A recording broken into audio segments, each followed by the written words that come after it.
Bonjour à tous, donc, je suis Sébastien Cavalaglio et j'ai le grand honneur aujourd'hui d'être votre maître de cérémonie pour le lancement de l'ERC artistique.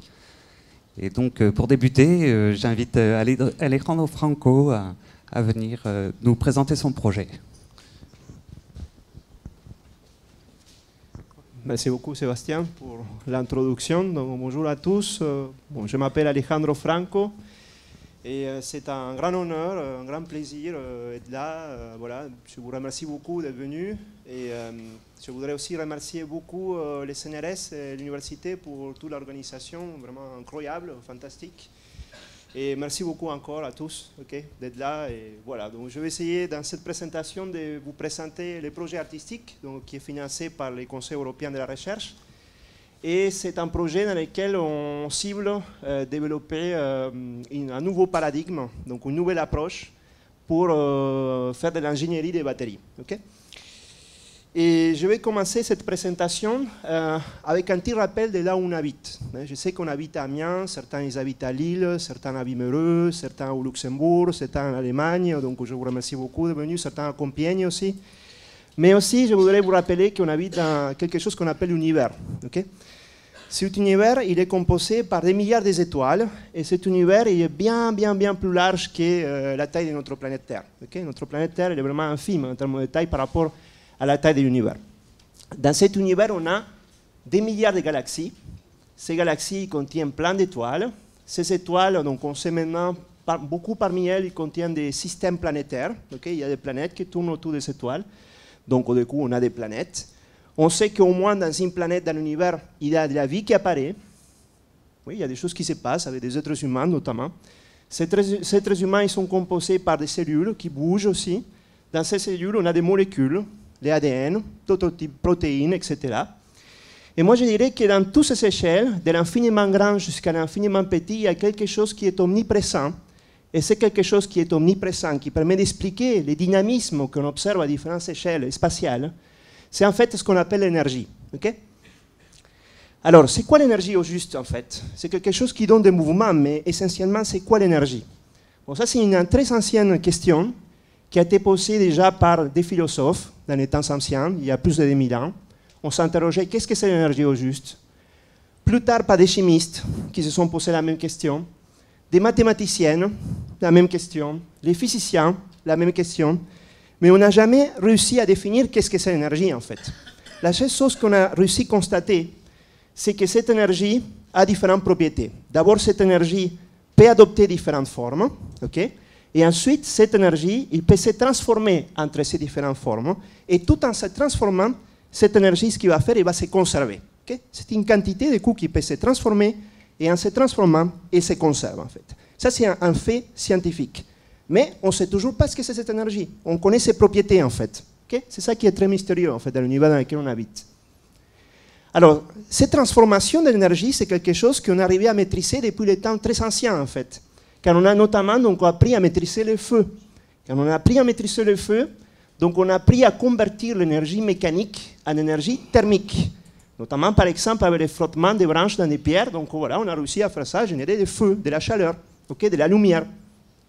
Et bien plus tard, si on va notamment à l'époque de la révolution industrielle, la première révolution industrielle, deuxième révolution industrielle, donc on a appris à faire le contraire, à transformer l'énergie thermique en énergie mécanique, en énergie de mouvement. Et c'est cette énergie de mouvement qui était très utile pour le développement des trains. Et je sais que dans l'auditoire, il y a quelqu'un qui a beaucoup travaillé dans le domaine des trains. Et puis, donc, on a aussi réussi à faire ça dans les moteurs à combustion, donc très utile pour les transports, pour les voitures, pour les avions, etc. Un petit peu plus tard, donc, on a réussi même transformer cette énergie mécanique en énergie électrique à travers l'invention des générateurs électriques. Et une fois qu'on a été capable, donc, du coup, de maîtriser ces transformations, donc, qui nous donnaient lieu à l'électricité, on s'est permis d'inventer des choses très utiles aujourd'hui, comme l'ampoule. Et là, vous avez, par exemple, Edison, qui est reconnu comme étant l'inventeur de l'ampoule. Alors, ce qui est très intéressant à voir dans l'histoire des sciences, c'est qu'on a réussi quand même à faire des choses pratiques avec cette énergie, qui adopte différentes formes, qui se transforme entre ces différentes formes, sans vraiment comprendre ce que c'est l'énergie. Il y a beaucoup d'exemples dans l'histoire des sciences qui sont comme ça, en fait. On maîtrise les forces de la nature, mais sans vraiment comprendre comment ces forces de la nature ils sont faites, en fait, de quoi ils sont faites. Et donc ça, c'est quelque chose, un exemple qu'on peut aussi assigner à l'électricité. Edison a inventé l'ampoule 20 ans plus tôt que la découverte de l'électron. Ce n'est que 20 ans plus tard qu'on a su que l'électricité était faite des particules, des électrons. Vous voyez? Comme je vous expliquais tout à l'heure, les batteries, c'est la même chose. Les batteries sont déjà disponibles dans les commerces. Ils sont déjà partout. Ils nous envahissent dans les jours de tous les jours. Ils sont très pratiques pour nos vies de tous les jours. Mais en fait, il y a des choses qu'on ne comprend pas trop encore. Okay? Et juste si on arrive à comprendre mieux comment ces batteries fonctionnent, comment on les fabrique notamment, donc on pourra peut-être les améliorer, donc les rendre beaucoup plus performantes et ouvrir tout un nouveau spectre des applications, qu'aujourd'hui on ne connaît pas, qu'aujourd'hui on n'applique pas.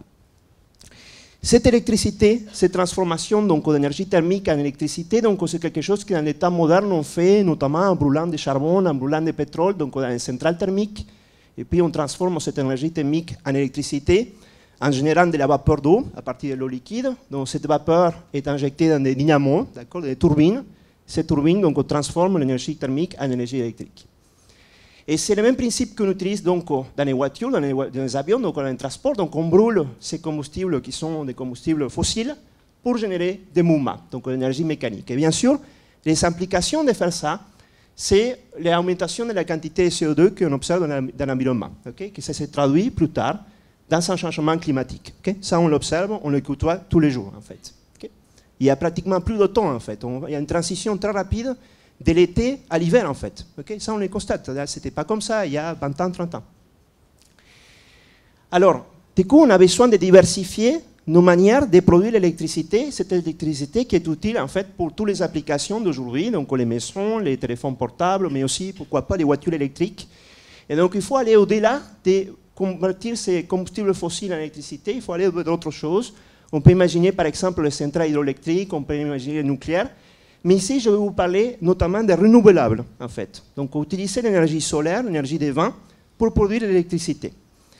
Alors ça peut être très écologique parce que là il n'y a pas d'empreinte au CO2, donc il n'y a pas de CO2 qui est relargué lorsqu'on fait cette transformation des énergies renouvelables ou dites renouvelables en électricité. Par contre ici il y a un problème qui est un problème inhérent à cette technologie, c'est l'intermittence. Les vents, il n'est pas là tout le temps. Lorsqu'on a besoin, donc on peut avoir des vents, mais on génère l'électricité, mais cette électricité, peut-être on n'a pas besoin d'être consommée à la maison. On n'a pas besoin la nuit, par exemple, de cette électricité, parce qu'on dort, normalement. Donc du coup, voilà, on a ici en présence donc, un système qui peut convertir l'énergie renouvelable en électricité, mais il est intermittent. Donc pour pouvoir utiliser cette énergie qui est produite par le renouvelable quand on a besoin, donc on a besoin donc du coup de développer des technologies de stockage d'énergie. Cette énergie mystérieuse de l'univers, donc on ne sait pas ce que c'est, mais on sait qu'on peut la stocker en fait.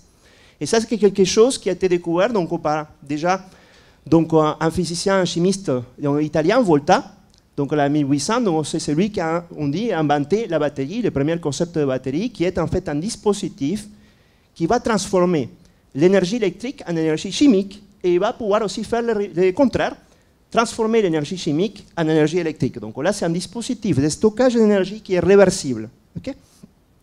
Bien après beaucoup d'années de recherche, donc en fait, ce qu'on a réussi à faire, c'est inventer, mettre en place dans les marchés, notamment par cette compagnie japonaise Sony en 1991, donc ce qu'on appelle les batteries lithium-ion, okay? Que c'est les batteries qu'on a aujourd'hui dans tous les téléphones portables et c'est la technologie phare pour les voitures électriques aujourd'hui. Donc ces batteries, donc c'est des batteries qui sont rechargeables, donc lorsqu'on a des charges, on peut imaginer la recharger, donc remettre de l'énergie électrique à l'intérieur pour l'utiliser lorsqu'on a besoin. Ils présentent aussi un petit volume, elles sont légères et on peut stocker beaucoup d'énergie à l'intérieur. Okay? Et ces batteries, en fait, ils fonctionnent de manière très simple, donc comme c'est représenté ici de manière schématique. Donc ce qu'on va voir, c'est qu'on va faire circuler lors de la décharge de la batterie des électrons d'un électron négatif, qu'on appelle négatif vers une électrode positive. Lorsque ces électrons vont circuler d'un électrode à l'autre, on va avoir des ions lithium, c'est un métal, donc avec une charge plus, qui va en fait migrer de l'électron négatif à l'électrode positive. Et lorsqu'on va recharger ces batteries, on va faire simplement le contraire. On va forcer les électrons de passer de l'électrode positive à l'électrode négative, et les ions lithium, pour une question de conservation des charges, il faut qu'ils traversent dans les sens opposés, okay? À travers ce qu'on appelle les séparateurs, qui est une membrane. Pour ceux qui ont fait la visite dans la plateforme, donc c'est cette couche blanche en fait, qu'on met entre les deux électrodes. Alors, l'univers intérieur de ces batteries, c'est quoi en fait l'univers intérieur? Bon, c'est les électrodes, okay? L'électrode négative, l'électrode positive. Et ces électrodes, donc, ils sont faits par un mélange de matériaux. Donc on a les matériaux actifs, que c'est les matériaux qui vont venir loger ou déloger le lithium. Okay? Puis on va avoir les carbones, qui vont être des particules qui vont améliorer la conduction électronique de l'ensemble. Et puis on aura aussi des polymères, donc un lien polymère qui va nous servir à coller ces particules entre elles. Donc cet électrode-là a besoin aussi d'une porosité, d'espace vide, pour pouvoir mettre à l'intérieur un électrolyte, une substance liquide, qui va en fait nous permettre de conduire les ions lithium avant qu'ils pénètrent à l'intérieur des matériaux actifs, qui est représenté ici comme une particule verte. La forme de cet électrode, l'organisation de ces particules dans l'espace, va déterminer donc 4 propriétés pratiques de la batterie. D'une part, ça va déterminer la densité d'énergie, la quantité d'énergie qu'on peut stocker par unité de poids et unité de volume dans la batterie, les temps de recharge, la rapidité dans laquelle on peut imaginer recharger la batterie, la durée de vie, c'est-à-dire le nombre de cycles de charge et de charges qu'on peut effectuer avec notre batterie, et la sécurité. La sécurité va aussi être déterminée par les interfaces qui vont développer entre ces différents matériaux présents au sein des électrodes. Ces formes de l'électrode, cette organisation spatiale des matériaux au sein des électrodes est intimement liée au procédé de fabrication qu'on adopte pour les fabriquer en fait. Là-dessus, donc, quand on fabrique une électrode, donc, il faut imaginer 3 étapes à la base. Donc, en première étape, en fait, ce qu'on fait, on prépare un encre qui en fait est constitué par les mélanges de particules dont je vous ai parlé tout à l'heure, les liens des matériaux actifs et les carbones dans une suspension, donc en liquide. C'est un peu comme la pâte d'un gâteau. Quand on prépare les gâteaux, on mélange le œuf, la farine, donc tout ça, ça fait une pâte visqueuse, donc c'est la même chose, comme une peinture. Ces peintures-là, on la dépose donc dans un collecteur de courant, dans une feuille métallique, donc on forme une couche, après on les passe au four, comme un gâteau, donc on sèche, donc on évapore les solvants, du coup on obtient une couche qui ensuite elle est calandrée, donc on applique une pression, afin d'améliorer les connexions électriques entre toutes ces différentes particules. Il y a des électrons qui se baladent partout, donc il faut que les connexions électriques soient efficaces. Donc du coup, on a besoin en fait de presser. Et suite à ce processus, donc constitué par ces 3 étapes, on va obtenir l'électrode finale, la forme de l'électrode finale. Okay? Ce qu'on fait actuellement donc, dans l'industrie, notamment, c'est qu'on utilise beaucoup l'essai et l'erreur. En fait, on joue avec ces paramètres de manière purement expérimentale, pour essayer de trouver des formes d'électrodes les plus performantes possibles en termes de nombre de cycles qu'on peut faire avec, en termes de densité d'énergie, etc. Okay? Mais là, en fait, on est en face d'un problème. Si on utilise beaucoup de CLR, on se base uniquement sur les CLR, on doit se confronter avec un nombre de combinaisons de paramètres très élevé. Et là-dessus, le nombre de combinaisons de paramètres qu'on pourrait imaginer dans cette recette de cuisine, on va dire, c'est de l'ordre de 10 à la puissance 100. Ça, c'est un Google. Vous avez Google, il s'appelle Google parce que ça fait référence à Google, qui est un nombre très important de données, en fait. Et ça, c'est bien plus important que le nombre d'atomes qu'il y a dans l'univers. Dans l'univers, il y a 10 à la puissance 82 atomes, en fait. Donc, c'est vraiment un nombre impressionnant de paramètres sur lesquels on peut jouer pour optimiser la forme des électrodes. Donc, du coup, dans les projets artistiques, on essaie d'utiliser des programmes informatiques pour essayer d'accélérer cette optimisation des électrodes, donc en jouant virtuellement avec ces paramètres, pour essayer de gagner du temps d'un point de vue expérimental, okay? Comme on va le voir. Pourquoi? Parce qu'en fait, on a besoin de comprendre comment ces paramètres de fabrication impactent la forme des électrodes, on a besoin de prédire ces formes des électrodes en fonction des paramètres de fabrication, afin de gagner du temps, afin de réduire les coûts de cette recette, de cette expérience en fait, de fabrication, et aussi pour faciliter l'utilisation de nouvelles chimies. Si, au lieu de faire un gâteau classique, vous voulez faire un gâteau vegan, vous devez changer les ingrédients. Vous n'avez aucune garantie que le gâteau va réussir à la fin du processus de cuisson. Okay? Là, c'est la même chose. Si vous changez la chimie des matériaux que vous intégrez au sein des électrodes, il n'y a aucune garantie que les process, les paramètres que vous avez choisis pour un électrode A vont être aussi valables pour un électrode B, pour fabriquer une électrode B. Alors, pour prédire la structure de l'électrode en fonction des paramètres de fabrication, donc je me suis inspiré, c'est vraiment la base des projets artistiques, sur 2 aspects. Donc, d'une part, les théories qu'on appelle les théories de morphogénèse, en fait, c'est des théories mathématiques, des théories physiques, qui permettent d'expliquer l'émergence des formes dans la nature. Okay? Et ces théories-là permettent d'expliquer pourquoi les fleurs ils sont des pétales, pourquoi les guépards ils sont des taches, ou pourquoi certaines galaxies sont une forme spirale. Okay? premier pilier de mon aspiration pour bâtir les projets artistiques. Et donc, notamment, là, vous avez, par exemple, Alan Turing qui a beaucoup contribué là-dessus, donc un mathématicien anglais. Et puis, je me suis inspiré aussi des simulations des très grosses molécules, notamment qu'on trouve dans les systèmes biologiques.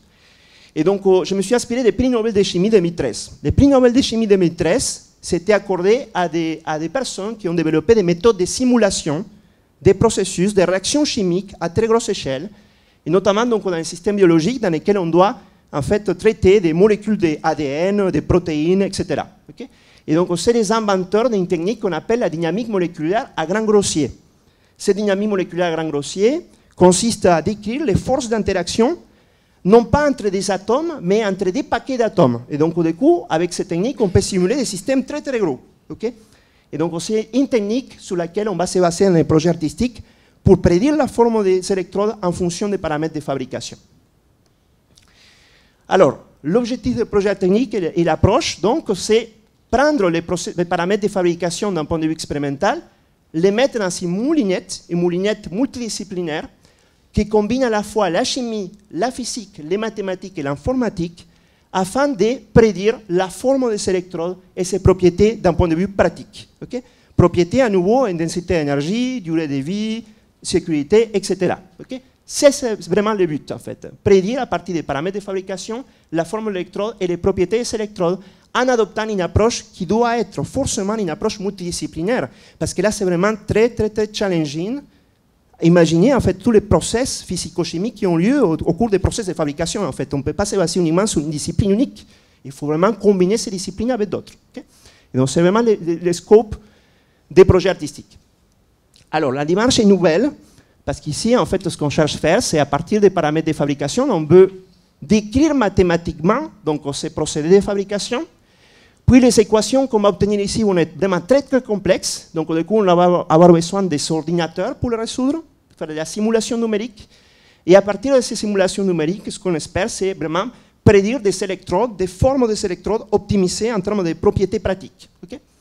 Et puis, ces électrodes, une fois simulées, ce qu'on va les faire, on va les analyser en termes de propriétés, la façon dans laquelle ces particules vont être organisées dans l'espace, en utilisant notamment des outils de réalité virtuelle, et ceux qui ont fait la visite, ils ont pu voir une petite démonstration, donc dans laquelle vous mettez un casque dans la tête et vous plongez à l'intérieur des électrodes afin de comprendre comment les différents matériaux qui ont été simulés s'organisent dans l'espace en fait. Une fois ces électrodes simulées, analysées, ce qu'on va faire, c'est on va essayer de les fabriquer dans la plateforme qu'on dispose au laboratoire, le Hub. C'est une plateforme donc, qui nous permet de simuler, en fait, de simuler, oui, on peut dire ça, les procédés industriels, en fait, la manière dans laquelle les industriels fabriquent des batteries, en fait. Et puis, donc, on peut imaginer, à partir de l'interaction forte entre la plateforme expérimentale disponible ici au Hub et la simulation, donc, arriver à suggérer des nouvelles technologies de batteries, des nouvelles ingénieries de batteries beaucoup plus performantes, en fait, de ce qu'on dispose aujourd'hui. Okay? Ça, c'est vraiment l'approche qu'on adopte ici. En plus de ça, moi, je voudrais dire que il y a beaucoup de données expérimentales et de simulations à traiter, en fait, si on cherche à vraiment faire le lien entre les procédés de fabrication, la recette de cuisine et la forme d'électrode qu'on obtient à la fin. Il y a beaucoup de paramètres à traiter, parce qu'ici, on peut changer une température de 10 millions de fois différente. Okay? Par exemple, lorsqu'on va sécher ces couches d'électrodes qui se forment ici sur les collecteurs de courant. Donc, afin de simplifier la tâche, ce qu'on souhaite, c'est combiner ces modèles mathématiques avec des approches basées sur l'intelligence artificielle. Donc, en fait, on va utiliser des programmes informatiques qui sont les mêmes qu'on a, par exemple, pour trier les mails de manière automatique. Lorsqu'on reçoit dans sa boîte mail, quand on trie les mails des spams, quand on sépare les spams, il y a un logiciel d'intelligence artificielle qui est dedans qui fait le boulot. C'est les mêmes logiciels qui sont présents dans nos smartphones d'aujourd'hui. Quand vous êtes à Amiens, au Quai Saint-Leu, il y a une recommandation de restaurant que le logiciel vous donne en fonction de vos habitudes. Donc il y a en fait ici un logiciel d'apprentissage en fait. Donc on veut utiliser les mêmes types de programmes informatiques afin de prédire en fait les liens entre les paramètres de fabrication et la morphologie d'électrodes en complément à ces outils de simulation mathématique qui sont basés sur une description fine de la physique. Là, c'est vraiment une approche qui est dépendante des data, des données en fait. Okay? Le but d'utiliser cette approche, c'est vraiment de faire un screening, un balayage des paramètres bien plus large de ce qu'on peut faire avec une simulation purement mathématique basée sur la physique en fait. Okay? Ça, c'est vraiment un complément. Et la vocation artistique, basée donc sur cette combinaison des outils de simulation mathématique et d'intelligence artificielle, c'est devenir une plateforme de simulation ouverte des procédés de fabrication à travers une page internet qui est déjà disponible, qui est déjà publiée. Et donc cette page donc, permettra donc, aux utilisateurs du monde entier de faire des simulations en ligne, en se connectant sur Internet, des procédés de fabrication et donc prédire des structures électrodes en fonction des paramètres de cette fabrication. Et ça sera possible grâce à l'interaction entre cette page Internet et un supercalculateur qu'on a acheté dans le cadre du projet et qui est installé dans la plateforme Matrix de notre université. Donc dans ce contexte, je voudrais remercier très chaleureusement Jean-Baptiste Hook et Laurent Reynaud, ici présents, qui me font le plaisir d'être présents aujourd'hui ici, pour tout leur boulot, parce qu'installer un supercalculateur, ce n'est pas évident, il faut aussi les maintenir, il faut que ces calculateurs continuent à travailler pendant les 5 ans de projet, en fait, c'est un projet de 5 ans. Donc il faut vraiment tenir le coup là-dessus, il faut un travail monumental dans ce sens-là. Et puis donc l'idée c'est un complément des expériences artistiques, donc la vocation à accélérer le développement des batteries de nouvelle génération, c'est ça ce qu'on souhaite démontrer. Aujourd'hui, à ma connaissance, il n'y a pas la démonstration qu'un modèle mathématique peut vraiment améliorer une batterie. Ça, il n'y a pas la démonstration, donc artistique, il est là pour challenger ça, pour essayer de montrer qu'il est possible, avec les mathématiques, avec la simulation, de proposer des améliorations en fait, en termes de batterie. Et puis donc, un objectif qui est aussi important, c'est à terme, donc, ce que je souhaiterais, c'est que cette plateforme devienne pérenne, au-delà de l'ERC. Et notamment, j'espère pouvoir attirer des financements des industriels, des industriels qui m'aident en fait, qui nous aident à rendre ces plateformes donc, pérennes, sur la durée, dans lesquelles on puisse contribuer avec leurs propres données ou la faire vivre, okay, pour pouvoir accélérer encore les découvertes de nouveaux types de batteries. Alors, artistique, c'est une énergie fédératrice, donc c'est encore une forme d'énergie qui se cristallise dans une forme de projet. Je ne sais pas encore définir qu'est-ce que c'est l'énergie, mais je sais que l'énergie là se cristallise comme un projet qui est fédérateur.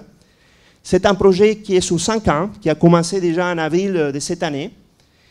C'est d'abord une équipe projet, et donc je voudrais remercier chacun des personnes impliquées dans ce projet, donc des permanents, donc Sébastien Cavalaglio, Arnaud Demortier, Loïc Dupont et Mathieu Mocret, qui est aussi le directeur du laboratoire. Puis les postdocs qui ont déjà été recrutés dans le cadre de ce projet, donc Alain Nagajon qui va présenter tout à l'heure, Emiliano Primo, Mehdi Chouchan qui est doctorant, Avos Chodiev, Théo Lombardo, c'est les 3 premiers doctorants du projet, il y a d'autres qui seront recrutés dans les années à venir. Et puis artistique aussi, c'est des collaborations. Donc là vraiment la plateforme, la vocation est ouverte, c'est un projet hautement multidisciplinaire, donc on a vraiment besoin de travailler avec des compétences autres, d'accord, qui est la chimie, qui est la physique, on a besoin aussi des mathématiciens, et là je remercie notamment l'ANFA, donc le laboratoire de mathématiques de notre université, Jean-Paul Chehab, professeur à l'université aussi, et Youssef Mameri aussi, qui est un très proche collaborateur, qui nous aide à développer des méthodes numériques. La plateforme Matrix, la DICIP, avec toutes leurs contributions pour mettre en page des sites internet et l'interface avec les calculateurs. La société eWill, donc, qui a développé les sites internet déjà disponibles. Donc les collègues de Compiègne, donc, notamment Anne-Virginie Salsac, et je ne sais pas s'il est là, mais Anne-Virginie, c'est une collaboratrice très proche dans le cadre d'un projet région, et c'est aussi une des grandes de l'ERC de la région. Et puis la société Reviatech, avec laquelle on développe des outils de réalité virtuelle, et Octus, avec lequel on commence à travailler sur la réalité augmentée, et le réseau dont notre laboratoire fait partie, le RTE et Alistor au niveau national et européen. Et bien sûr, tous les collègues des laboratoires. Tout le monde ici a de la contribution pour essayer d'arriver à concrétiser, à cristalliser ce rêve d'avoir un simulateur de procédés de fabrication qui soit capable de prédire la forme de l'électrode en fonction de comment on les fabrique, en fait. Okay. Alors, je voudrais, pour conclure, donc, décrire en quelques planches mon parcours vers l'ERC, comment je suis arrivé à avoir ces grandes ERC, en fait. Okay. Bon, c'est un long parcours. En fait, ce parcours a commencé en Argentine, et notamment en Argentine, j'étais inspiré en regardant la télé de ce monsieur-là, Carl Sagan. J'étais attiré par la physique. C'était un très très bon vulgarisateur de la science. Et donc, il présentait cette série Cosmos qui parlait de l'espace. Donc, c'est ça qui m'a attiré vers la physique, vers les sciences, quoi. Et puis, plus tard, donc, quand j'étais au lycée, au collège, donc, j'ai eu l'occasion en fait, de designer une machine qui faisait une conversion de l'énergie de l'hydrogène en énergie électrique. J'ai fait un brevet là-dessus, un brevet national. Et puis, donc, avec ces machines, donc, je me suis baladé dans différentes présentations de sciences au niveau collège et lycée, donc participé à plusieurs concours. Donc, j'étais déjà attiré par cette chose qu'on appelle l'énergie, en fait, quelque part. Et puis, donc, en 2001, donc, j'ai reçu mon diplôme de physicien, d'accord, parce que mon rêve, en fait, à la base, c'était faire de l'astrophysique, c'était pas faire des batteries, en fait, ok. Mais je suis très content de faire des batteries, hein, parce que c'est la même énergie qui est là-haut, c'est ce qu'on stocke dans les batteries, hein, pas de problème. Et puis, donc en France, après, je suis arrivé en France, donc notamment au CEA, okay, j'ai eu vraiment la chance de faire partie du commissariat énergie atomique, dans lequel d'abord j'avais été invité pour venir travailler une année, après j'ai fait ma thèse de doctorat et après j'ai travaillé comme ingénieur-chercheur. Je dirais que mon intégration en France n'a pas été facile d'un point de vue culturel, et uniquement à cause de ces escargots. Okay? Parce que mon premier repas au CEA, mon directeur de laboratoire m'avait invité à manger dans un restaurant très cosy et tout, c'était des escargots. Et je me souviens que cet escargot, en fait, je avalais un, justement, je n'ai pas réussi à les mâcher, pas possible. Nous, combien de pays de la viande de bœuf, voilà, c'est quelque chose d'inimaginable. Mais vraiment, la France, il m'a accueilli et m'a donné énormément et je remercie très chaleureusement la France pour tout, en fait, pour cette possibilité qu'il m'a donnée, en fait, de venir d'un pays et pouvoir travailler, en fait, sur ce domaine de l'énergie. Là, j'ai travaillé sur les piles à combustible et les piles à hydrogène. Et puis, plus tard, donc, j'ai eu la chance donc, de rencontrer trois personnalités, donc Mathieu Mocret, directeur du laboratoire, Jean-Marie Tarascon, qui est le directeur donc, au réseau RSE, Marie-Lise Doublet, je n'oublie jamais, Marie-Lise Doublet, qui est la directrice de recherche au CNRS à Montpellier, qui a fait les liens entre Mathieu, Jean-Marie et moi, quoi, pour me donner la chance en fait, d'aller vers l'académique. Je voulais vraiment aller vers l'académique, je voulais plus de liberté en fait. La liberté est cruciale pour la créativité. Et puis, par la suite, donc, je suis devenu professeur et après j'étais lauréat, chercheur au niveau par la région Picardie. Ça m'a donné un peu de financement pour pouvoir démarrer en force l'activité simulation batterie au laboratoire, donc c'était un élément déclencheur. Et puis plus tard, en 2016, j'ai été nommé membre junior de l'Institut universitaire de France. Et du coup, ça aussi, ça m'a donné des financements et aussi de la liberté, du temps pour investir en termes de recherche. Et sous ces bases-là, donc, j'ai pu attirer un certain nombre de financements, donc du coup, au niveau européen, national, industriel, pour pouvoir développer donc, des travaux en simulation et caractérisation de différentes technologies de batteries. Je peux ensuite donc, recruter un certain nombre d'étudiants, donc merveilleux étudiants, d'un point de vue scientifique, d'un point de vue humain, auquel j'ai fait hommage à ceux qui sont présents aujourd'hui. J'ai encadré un certain nombre déjà. Donc là, c'est une photo qui date de juillet, donc il y a beaucoup qui n'apparaissent pas dans la photo, que j'ai pu encadrer dans les passés. Donc c'est grâce à eux qu'on a pu faire des publications, qu'on a eu des conférences invitées, et on a eu des rayonnements, une certaine reconnaissance. Et bien sûr, donc les laboratoires, tous les collèges de laboratoires, vraiment une institution magique, pas uniquement d'un point de vue technique, mais aussi d'un point de vue humain. Tous les côtés internationaux, c'est quelque chose que j'adore. Je suis convaincu qu'on doit vraiment travailler dans un réseau international. Des personnes qui viennent de pays différents apportent une vision différente d'un problème. Et c'est comme ça qu'on peut progresser plus vite. Et ces laboratoires donnent ces cadres-là. Et puis, sur ces bases-là, j'ai eu envie d'aller à l'ERC. Okay, et postuler pour l'ERC parce que ça donne beaucoup d'argent, beaucoup de liberté. Voilà, vraiment explorer des choses qui sont vraiment très en rupture et qui ne pourraient pas être financées par d'autres mécanismes plus classiques, en fait. Et du coup, bon, j'ai appliqué à cette Consolidator Grant. Donc, c'est un type de bourse dans lequel on peut appliquer lorsqu'on a fait les doctorats entre 5 et 12 ans d'ancienneté. J'ai dû présenter un dossier écrit. Après, donc, le dossier a été sélectionné par un comité, donc c'est un comité international. J'ai été convié à faire une présentation orale de 7 minutes de mon projet de 5 ans et de 2 millions d'années, donc c'est très challenging, ça demande énormément de préparation. Et puis, donc, suite à la présentation de 7 minutes, j'ai dû répondre à des questions pendant 18 minutes en face de 20 examinateurs qui sont assis devant vous en forme de U, okay? Très, très challenging, très stressant comme exercice. Il faut vraiment répondre aux questions en ping-pong, être concis par rapport aux réponses.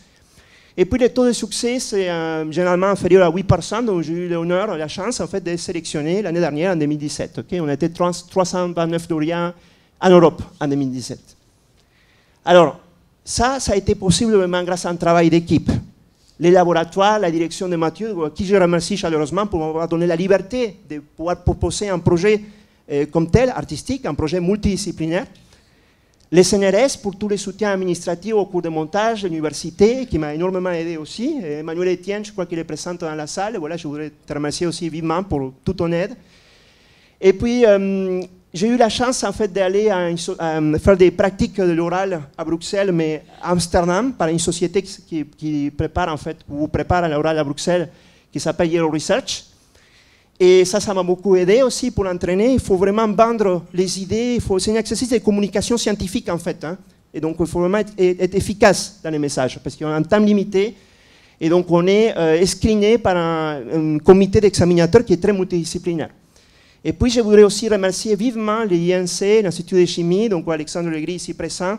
Mais avant Alexandre Legris, il y avait Jean-François Tazan, et donc, qui était magnifique, et aussi Pascal Massiani, Stéphanie Lecoq, qui sont présents quelque part dans la salle, auxquels je voudrais remercier vivement parce qu'ils m'ont beaucoup entraîné à cet oral dans des oraux blancs que l'INC organise régulièrement. Et aussi, ils m'ont financé un postdoc qui m'a permis un peu de préparer la preuve de concept pour convaincre le jury à Bruxelles, en fait. Ça, c'était très important. Et bien sûr, tous mes étudiants, mes postdocs, le réseau des collègues qui ont énormément contribué, même à la préparation de l'écrit. Hein. C'est vraiment un travail d'équipe. Je voulais dire que j'ai candidaté 3 fois pour avoir la RC, et 3 fois je suis arrivé à l'oral. La dernière année, en 2017, je ne me sentais pas prêt du tout. Les années d'avant, 2015 et 2016, je m'avais préparé 4 mois en avance à l'oral. J'étais allé un peu comme le joueur de foot avant un grand match, me concentrer à Bruxelles pendant 15 jours, être enfermé dans l'hôtel pour préparer l'oral. Je ne l'ai pas eu. 2017, je ne me sentais pas prêt, je l'ai eu. Okay? Je pense que les postdocs de l'INC m'a énormément servi là-dessus parce que je peux avoir un résultat déjà à montrer au comité pour les convaincre de la faisabilité de ces projets si challenging en fait. Enfin, je voudrais dire quelques mots finaux, d'une réflexion finale. Je vous ai parlé ici beaucoup des batteries. J'espère vous avoir convaincu de que dans ces batteries, on stocke l'électricité, mais l'électricité, c'est la même énergie qu'on a là-haut, dans les étoiles, c'est la même énergie. On ne sait pas ce que c'est cette énergie, on sait qu'elle est toujours la même et qu'elle adopte différentes formes. Il y a différents types d'énergie qu'on pourrait imaginer un jour stocker dans une batterie, parce que là on parle beaucoup de stocker l'électricité, les électrons, mais on pourrait aussi imaginer un jour stocker d'autres particules qui existent dans l'univers, qu'on sait qu'ils sont là. Les photons, les neutrinos, pourquoi pas un jour imaginer une batterie qui stocke de la lumière et qui nous permet ensuite de faire des travaux pratiques avec ça. Pourquoi pas? Okay, il ne faut pas qu'on se voile en fait la face. Hein, l'électron, c'est très important aujourd'hui, mais peut-être d'ici 1000 ans, ça sera autre chose. Okay? Mais enfin, je voudrais parler d'une forme d'énergie pour laquelle on n'a pas besoin de batteries pour les stocker. Cette forme d'énergie peut être à l'intérieur de nous-mêmes. C'est quelque chose qu'on stocke à l'intérieur de nous-mêmes. Et cette énergie-là, c'est ce qu'on appelle l'amour. Okay? Et c'est cet amour-là qui vous donne la force d'aller vers l'avant, de vous battre pour les challenges, de croire à vos rêves, okay? D'aller jusqu'au bout. Et je voudrais remercier enfin l'amour de mes amis qui sont partout dans le monde. Certains me suivent par streaming aujourd'hui et je remercie beaucoup Joseph et toute l'équipe captation vidéo de l'université pour le travail merveilleux dans ce sens. Ma famille, bien sûr, ma mère, il est 5h30 du matin, peut-être maintenant il est un peu plus 6h30 du matin, il me suit en direct là. Maman, papa, los quiero mucho, gracias por seguirme. Je me permets un peu de mots en espagnol. Toute ma famille, ma grand-mère qui n'est plus là, il n'est plus dans ce monde, mais je voudrais aussi enfin remercier l'amour de ma vie pour hier. Et voilà, pour ce qui s'est passé hier, certains parmi vous, ils savent. Et voilà, et à vous tous pour votre attention. Merci beaucoup.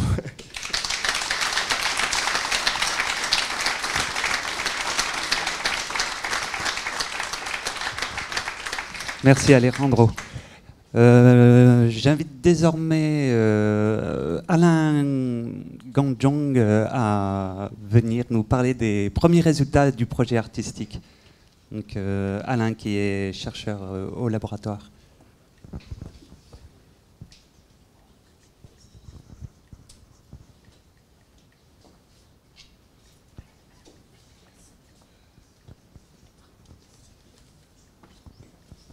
Bonjour à tous, moi c'est Alain Ganjong, donc je suis postdoc au LRCS et je travaille sur le projet artistique. Donc aujourd'hui je vais vous présenter les premiers résultats qu'on a obtenus sur le projet artistique. Alors déjà comme Alejandro a pu vous présenter, pour fabriquer des batteries en fait il y a un processus en fait qu'il faut suivre en gros. Donc, qui part en fait de la recette, on va dire, du slurry que je vais appeler ici. En fait, c'est le mélange Imaginez quand vous faites une recette de gâteau, en fait, vous mélangez les ingrédients et à la fin, vous avez une pâte que vous allez étaler en gros sur votre en fait, pour mettre au four, en fait. Donc, la préparation de la pâte, c'est ça qu'on appelle, si je peux faire le lien, en fait, c'est le slurry. Donc, c'est la pâte qu'on va fabriquer, qu'on va étaler, en fait, sur un collecteur de courant et après, on va calendrer pour améliorer, on va dire, la connexion entre les particules. Et en gros, on obtiendra, en fait, une pile au final ou une batterie au final. Et l'idée, en gros, ici, c'est de pouvoir effectuer la simulation de ces batteries en utilisant de la modélisation. Donc, si on regarde un peu dans une batterie, on voit qu'elle est constituée de particules, en fait, de matériaux actifs et de carbone conducteur, on va dire, et de polymères. Donc, en gros, c'est un mélange de matériaux, en gros. Et l'idée, c'est de comprendre comment la proportion de ces matériaux vont influencer sur les propriétés de l'électrode. Alors, le principe de fonctionnement d'une batterie, comme Alejandro lui a spécifié tout à l'heure, en fait, il y a une phase de charge, une phase de décharge. Je n'entrerai pas dans ces détails parce que bon, il a déjà pu expliquer. Moi, au cours de ma présentation, je vais m'attarder spécifiquement sur un des composants de la batterie qui est l'électrode. Donc, il y a deux électrodes, une cathode et une anode. Moi, je vais me focaliser essentiellement sur la fabrication de l'électrode, de la cathode. Alors, donc, pour fabriquer une électrode, on a besoin des ingrédients. Donc, on a besoin des matériaux actifs. Matériaux actifs, en gros, c'est le matériau qui va permettre de stocker, en gros, le lithium de l'électrode. On aura un matière conducteur, lui, qui va permettre, en gros, de stocker, on va dire, qui va permettre la connexion électronique entre les différents, dans notre électrode. Et un liant, en fait, qui va jouer le rôle de... qui va jouer le rôle de liant, ça veut dire qu'il va permettre d'assembler les différents constituants dans l'électrode, qui va jouer en fait le rôle d'une colle en fait. Et en gros, une fois qu'on a tous ces éléments, on va mélanger, comme quand on fait un gâteau, on va mélanger, on va essayer d'homogénéiser ça pour avoir une solution plus homogène. Et à la fin, en fait, on a une solution qui ressemble un peu à ça. Donc quand vous voyez là, il y a une différence de couleur entre... là, c'était le liant qui est le solvant plus le binder qu'on a mélangé avec les différents constituants. Et à la fin, on a une solution plutôt, je vais dire, plutôt noire. Donc ça, c'est le slurry qu'on obtient à la fin. Et ce slurry-là, on va l'étaler en fait sur un collecteur. Expérimentalement, c'est ce qui se fait. Donc, on va étaler notre slurry sur un collecteur de courant. Donc là, c'est le slurry. Ici, ça, c'est le collecteur de courant. Donc, on va le déposer là. Et on va, par un processus de rotation, en fait, le slurry va s'étaler au niveau du collecteur. Comme vous voyez, cette couche-là, c'est le slurry qu'on a étalé. Et donc, il y a une propriété très importante que je vais mentionner ici au niveau du slurry. C'est une propriété qui est très importante quand vous prenez votre petit déjeuner le matin. Donc, vous allez prendre votre beurre et vous allez étaler, en fait, sur votre brochette de pain. En gros, la propriété, c'est la viscosité. En gros, c'est la résistance que votre fluide a à s'étaler sur votre brochette de pain. Et cette propriété est très importante, en fait. C'est une propriété importante quand on effectue des expériences parce que ça va jouer un rôle sur la propriété finale de l'électrode. Alors, l'étape qui suit après étalement du slurry sur l'électrode, c'est la partie chauffage. On va chauffer en fait l'électrode pour enlever le solvant. Donc, si ici je peux représenter en gros les grosses particules, là c'est les matériaux actifs.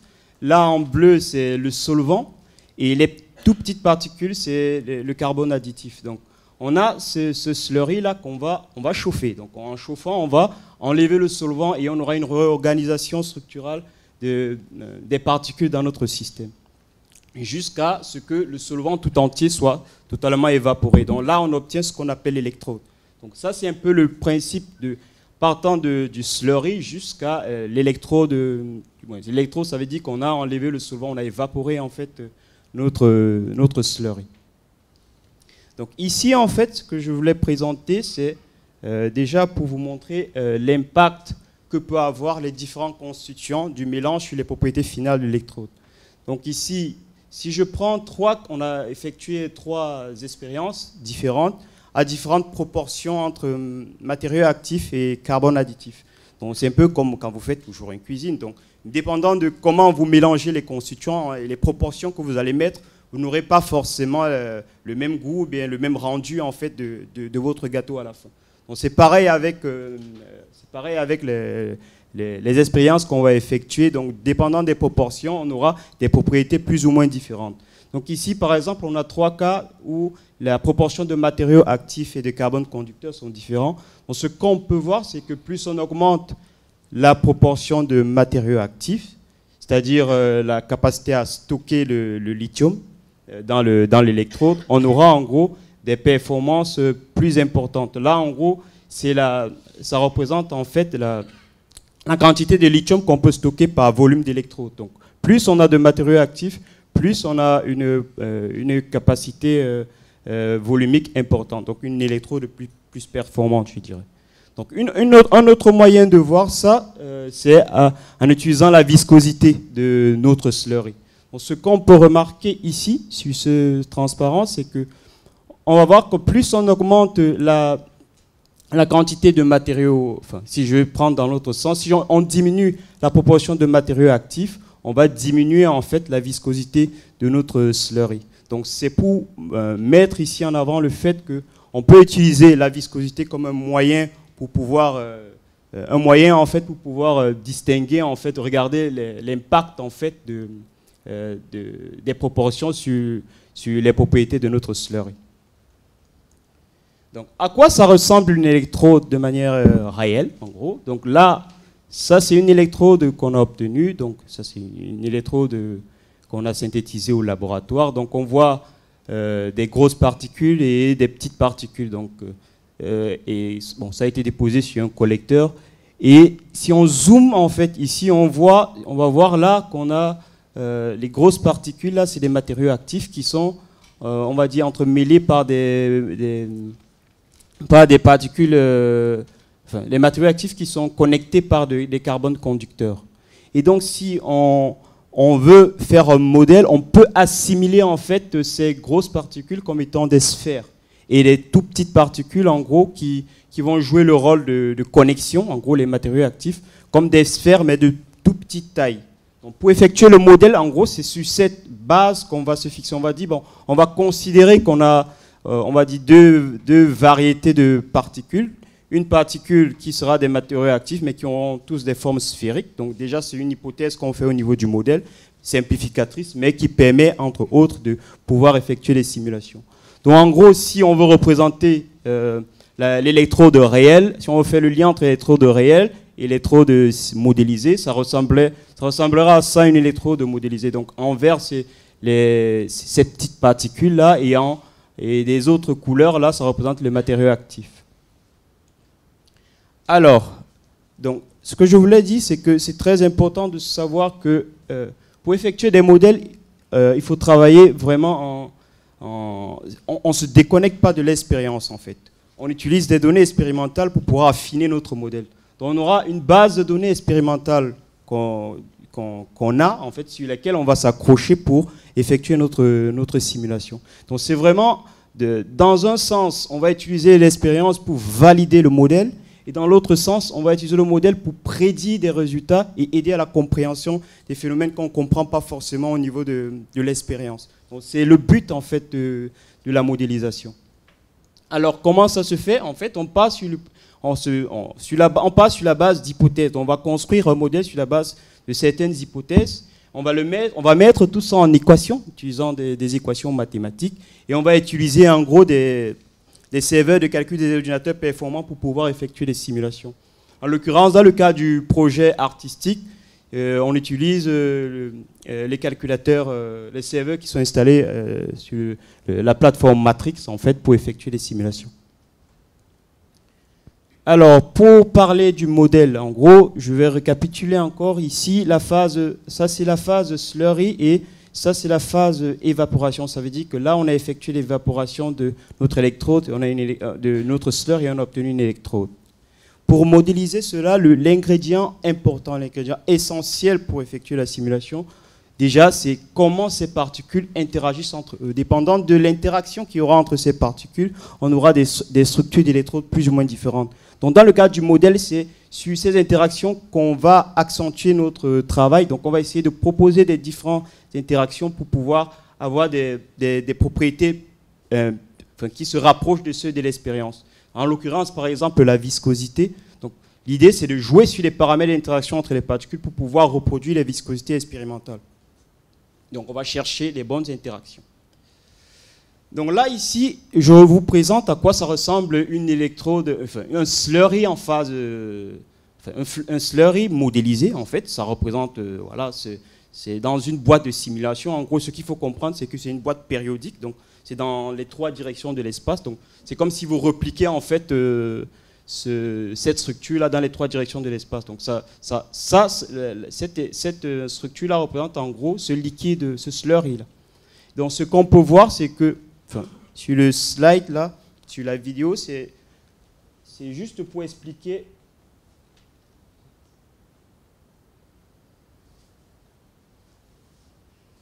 Bon, c'est pas grave. C'était juste pour vous expliquer comment se fait le calcul de la viscosité. En gros, on va appliquer une déformation dans un sens. Et l'idée, c'est de calculer la résistance du fluide à cette déformation qu'on applique. Donc, ça permet de remonter à la viscosité.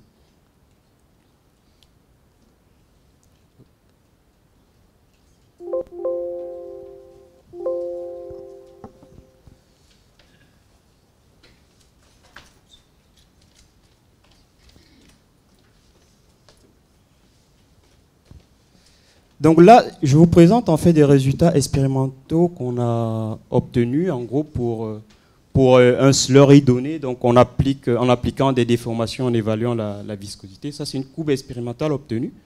Et l'idée, c'est de partir des données expérimentales et d'essayer de fitter, de reproduire au mieux ces résultats expérimentaux. Donc les points en rouge, en fait, c'est les points qu'on a obtenus par simulation. Et on voit bien on arrive à reproduire au mieux notre viscosité. Bon, on n'a pas fait les simulations dans toute la plage de données parce que, bon, autour des petites valeurs des vitesses de déformation, on a en fait, au niveau même de l'expérience, il y a des difficultés sur cette zone. En fait, il y a des imprécisions en fait, au niveau des valeurs. Les valeurs ne sont pas assez précises. Donc, l'idée, c'était déjà de reproduire des données à des valeurs des vitesses de déformation un peu plus élevées. Donc déjà ici, je vais remercier Jean-Baptiste Haut parce qu'il m'a beaucoup aidé dans l'écriture de l'algorithme pour effectuer des simulations parce que c'est des simulations qui sont assez longues. Donc ça nécessite un temps de calcul important et il faut trouver un algorithme pour pouvoir gérer ça au niveau des serveurs de calcul pour optimiser en temps. Donc je remercie fortement pour ce travail.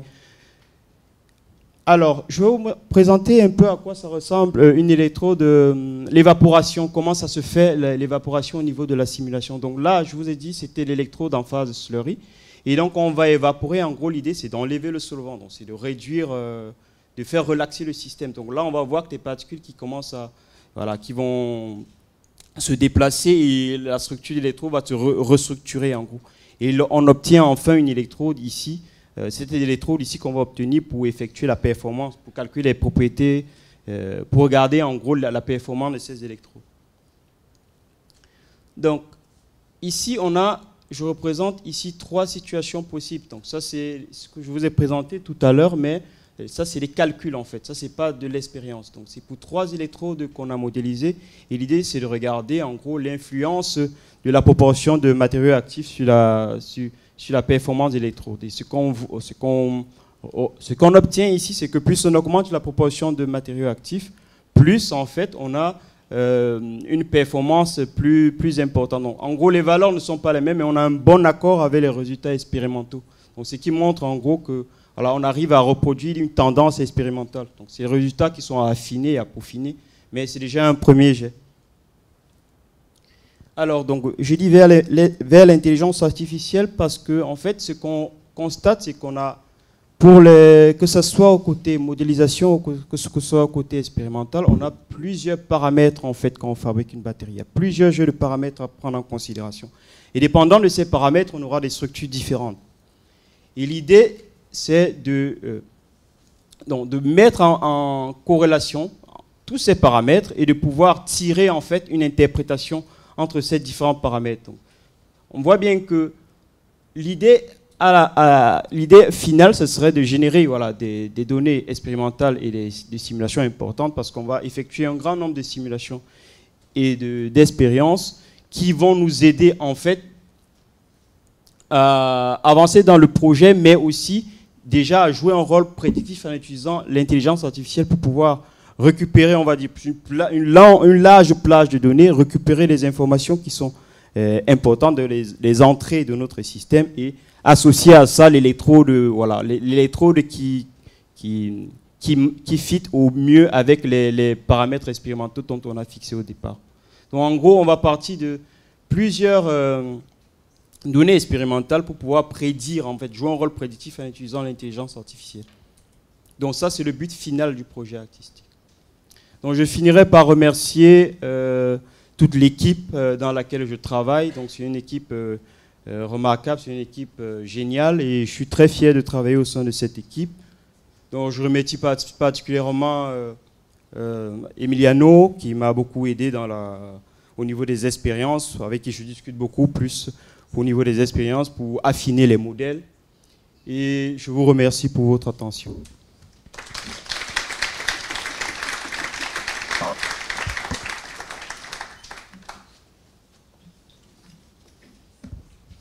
Merci Alain Nyanjang. Mathieu Marcrette prend place, directeur du laboratoire de réactivité chimie des solides. Alors, le maître de cérémonie n'a pas mis ma présentation. Alors.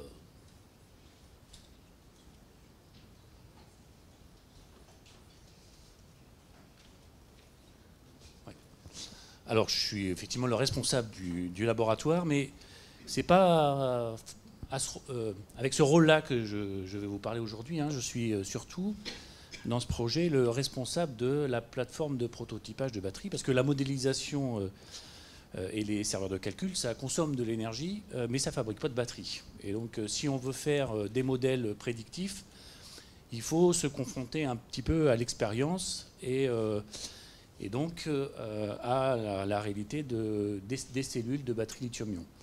Alors en plus, cette unité de prototypage, voilà, elle a été créée il y a 4 ans. Il y a beaucoup de gens ici qui nous ont suivis pour acheter les équipements que vous avez vus qui valent un petit peu d'argent.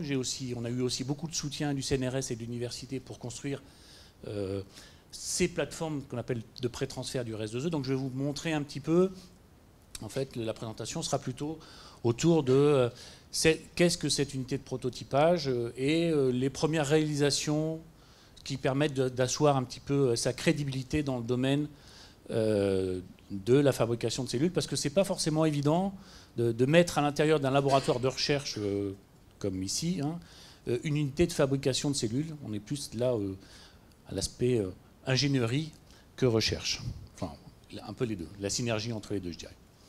Alors, je vais essayer d'être quand même assez bref parce que mon employeur ne doit pas reprendre le train assez rapidement.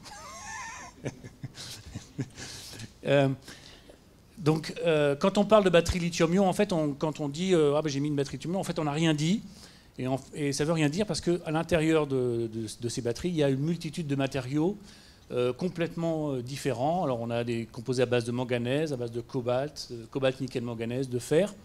Et à chaque fois, ça c'est la positive, à la négative on peut avoir du titane, du silicium et généralement du graphite. Et à chaque fois les propriétés qui en résultent, les propriétés des batteries qui en résultent sont complètement différentes. Et c'est complètement dit, vous n'avez pas du tout les mêmes durées de vie, puissance, énergie. Si vous achetez une Zoé ou une Tesla 3, à l'intérieur c'est pas du tout les mêmes éléments, alors que on dit que ce sont des batteries lithium-ion. Ça c'est très important à savoir. Alors il y a la chimie à l'intérieur qui est importante à connaître, enfin on va connaître ou non, mais nous on la connaît bien. Et puis il y a aussi, pour une même chimie, on peut aussi jouer sur les paramètres de procédé pour donner à ces batteries des propriétés différentes. Alors ici je vous présente, alors j'ai été chercher ça chez la SAF parce que c'est français. Donc on a ici 2 technologies qui utilisent les mêmes matériaux d'électrodes positives et négatives. Il y en a un qui est puissant, et il y en a qui est d'énergie. Et en fait, on a des propriétés. Alors, les watts par kilo, c'est l'énergie stockée par masse de batterie. Donc, c'est l'énergie qu'on peut sortir de la batterie par masse d'accumulateurs introduits. Donc, ça, c'est important à suivre. Alors, on a cet exemple-là sur le NCA, et puis on peut trouver la même chose avec un autre matériau qu'un phosphate de fer. On voit qu'entre la puissance, ça c'est une très haute puissance, ça c'est une très haute énergie, et on n'a pas les mêmes capacités, enfin la même énergie stockée par masse de matériaux.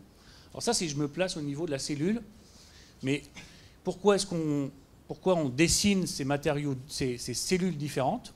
C'est parce qu'au niveau de l'usage, on peut aussi avoir un usage différent des batteries. Et je vais vous prendre l'exemple du bus, parce qu'on est à Amiens et qu'on va installer un bus électrique. Et donc, voilà. Donc en fait, ce qui change entre les deux, ce sont les architectures des batteries, donc souvent l'épaisseur, la porosité des électrodes, et ça, c'est des paramètres de fabrication que maîtrisent les industriels et qu'on maîtrise sur la plateforme de prototypage à Amiens. Donc je voulais prendre l'exemple du bus pour vous montrer un peu comment est-ce qu'on dessine une batterie en fonction d'un usage et aussi la diversité des matériaux qu'il y a à l'intérieur. Ici, c'est un bus BYD. BYD, c'est installé à Beauvais. J'ai pris l'exemple exprès. Donc ça, c'est un bus totalement autonome et qui se recharge à son dépôt tous les jours. Alors 324 kWh, donc à 300 € le kilowattheure. On en met beaucoup d'argent dans cette batterie-là. Donc c'est du phosphate de fer graphite. Alors un autre concurrent, je dirais, qui veut répondre aussi à la demande de la RATP. Alors lui, c'est Bolloré, donc Blue Solution, qui lui utilise le même matériau d'électrode positive, et en revanche, l'électrode négative est différente. La technologie ici est différente, c'est une technologie chaude.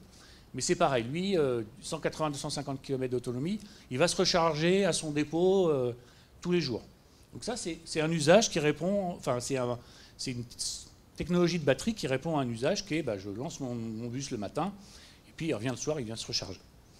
Et puis il y a d'autres solutions qui sont alternatives. Alors là, c'est la même technologie de batterie, LFP graphite, donc même positive, même négative. Sauf que là, lui, il va se... Alors là, j'ai pas mis des densités d'énergie, mais lui, il va se recharger en 6 minutes. Donc en fait, il va se recharger à chaque bout de ligne. Et donc du coup, on va installer à l'intérieur de ce bus beaucoup moins de batterie que dans celui-là. Donc a priori, on doit gagner un peu de coût sur les cellules. Et donc on a dessiné ici les cellules de manière à se recharger rapidement. Donc c'est des super puissances, alors que ceux-là, ce sont des super énergies. Et puis à Amiens, en fait, on a fait la même chose. On fera la même chose que ça, avec une technologie complètement différente. Donc, ce qui est assez rigolo, c'est que, vous voyez, même pour une solution à un usage, en fait, on peut avoir des technologies, des chimies à l'intérieur qui sont complètement différentes. Alors, voilà. Donc ça, c'était mon introduction. Maintenant, ce que je voudrais replacer, c'est un peu le contexte de cette plateforme de prototypage. Donc, cette plateforme de prototypage s'inscrit dans notre réseau RS2E, qui est constitué de labos, de centres de transfert et d'industriels. Donc, on a 16 industriels français aujourd'hui.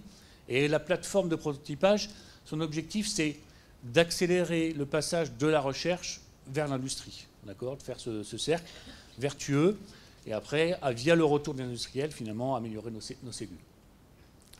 Alors, pour installer ces équipements, on l'avait installé dans l'ancien bâtiment, mais c'était quand même pas idéal. Donc on a pu créer ce hub de l'énergie, qui est très confortable. Je remercie nos financeurs pour ça, pour ce soutien. Et il y a 500 mètres carrés qui est dédié au passage de la recherche à l'industrie. Et notre objectif, c'est, voilà, ici ce sont des papiers scientifiques publiés par les chercheurs de partout en France, de notre réseau, avec ces matériaux, ces composés chimiques. L'objectif, c'est de... Alors, je ne vais pas montrer des exemples sur tous ces composés-là, mais notre objectif, c'est vraiment de mettre ces composés-là dans des vrais accumulateurs. Alors, on fait de la synthèse de matériaux. Alors, faire de la synthèse, généralement, quand on est dans un labo de recherche, on fait 1 gramme. Faire 400, 500 grammes d'un nouveau matériau, je peux vous dire que c'est difficile et c'est beaucoup de challenge. Ensuite, alors la formulation, Alain et Alejandro en ont beaucoup parlé, puis après on fait des cellules. On les teste électrochimiquement, on détermine leurs propriétés, voilà, et après on les améliore. Et tout ça, c'est grâce à tous les gens qui sont autour de la plateforme. Hein. Il y a 5 ans, on n'était pas aussi nombreux. Donc ça montre un peu le dynamisme de ces plateformes. Alors, on a un certain nombre d'équipements, vous les avez visités, je vais passer vite, je passe du coup. Peut-être, alors je ne sais pas si j'ai le temps, 51, j'ai le temps, j'ai pas le temps. Ouais, voilà. Donc là, toute la première partie, Alain en a beaucoup parlé, hein, donc on fait la fameuse pâte, notre fameux slurry. Ensuite, on va enduire, mais c'est peut-être, vous ne l'avez pas vu, mais donc ça c'est la partie induction. Donc vous avez visité l'équipement d'induction où on fait une belle électrode, etc., qui va ensuite rentrer dans un four, le four qui est ici. Alors ce four, hein, je ne sais pas si on vous l'a décrit, mais il fait 3 mètres. C'est un four qui fait 200 mètres dans l'industrie. C'est-à-dire que c'est le même équipement que vous trouvez dans l'industrie, simplement, il fait que 3 mètres, donc du coup, on ne peut pas faire des électrodes avec la même vitesse de dépôt. Donc on ne peut pas faire des millions de cellules par jour. D'ailleurs, ce n'est pas notre métier. Néanmoins, on utilise des choses qui sont industriellement représentatives. Ensuite, on calandre, ça veut dire qu'on presse. On diminue la porosité. La porosité, c'est ce qui permet de assurer la conductivité ionique. C'est quelque chose qui va jouer sur la puissance. Ensuite, on fait on fait nos collecteurs de courant. Ouais. Ça c'est pas un équipement industriel. C'est ce qu'on appelle un bottleneck. C'est quelque chose. Alors après, on bobine. Alors là, je ne sais pas si vous avez déjà bobiné, si vous avez déjà assemblé, roulé 3 feuilles entre elles. Ça va jamais droit en fait. Hein, ça part toujours de travers. Et là, la machine permet un auto-alignement des 4 couches tout au long du bobinage. Voilà, donc ensuite ça monte. Voilà, ça coupe. Waouh. Ça met un petit scotch pour maintenir le rouleau. Hein. Voilà. Et après, alors ça, cette machine-là, elle est semi-automatique. Elle est automatique chez Samsung. C'est-à-dire que quand on l'a acheté, le vendeur, alors là, est-ce qu'il nous a menti, j'en sais rien, il a dit qu'il avait cette machine-là chez Samsung, mais dans ces cas-là, elle est précalibrée. Nous, on peut jouer sur plein de paramètres parce que les épaisseurs sont différentes, etc. Ensuite, on la met dans notre canette. Alors, on soude le fond. Il faut prendre les connexions sur le fond de la cellule. Hein. Alors, ça, c'est le pôle moins. Le pôle plus, il est là. Alors après, on fait une gorge. En fait, c'est pour éviter que la batterie bouge à l'intérieur quand vous secouez. Il faut qu'elle soit bien fixée mécaniquement. Donc, voilà.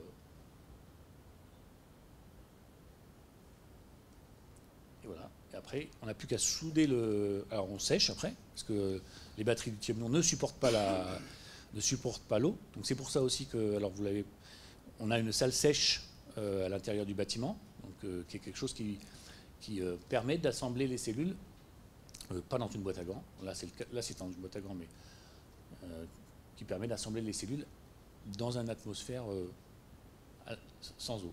Ensuite on sertit.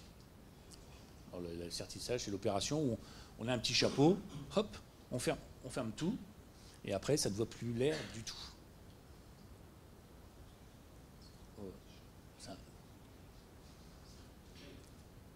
Voilà. Et là, vous voyez que la cadence c'est quand même pas rapide. Hein.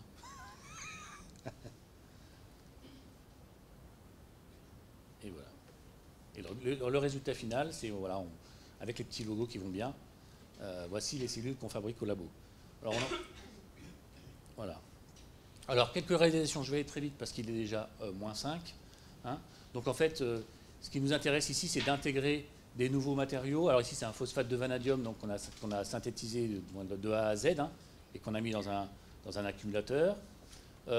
Avec le Collège de France, donc avec Jean-Marie, Airbus et l'ESA, On a fait un matériau alors, qui est rigolo parce qu'il contient du ruthénium qui coûte très cher.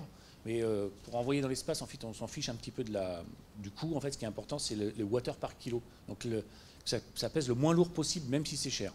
Donc là, son matériau était particulièrement performant et on en a assemblé une vingtaine de cellules qui sont aujourd'hui en train d'être testées par Airbus et qui sera présentée à l'ESA au mois de novembre. Voilà, alors avec des performances qui sont tout à fait acceptables.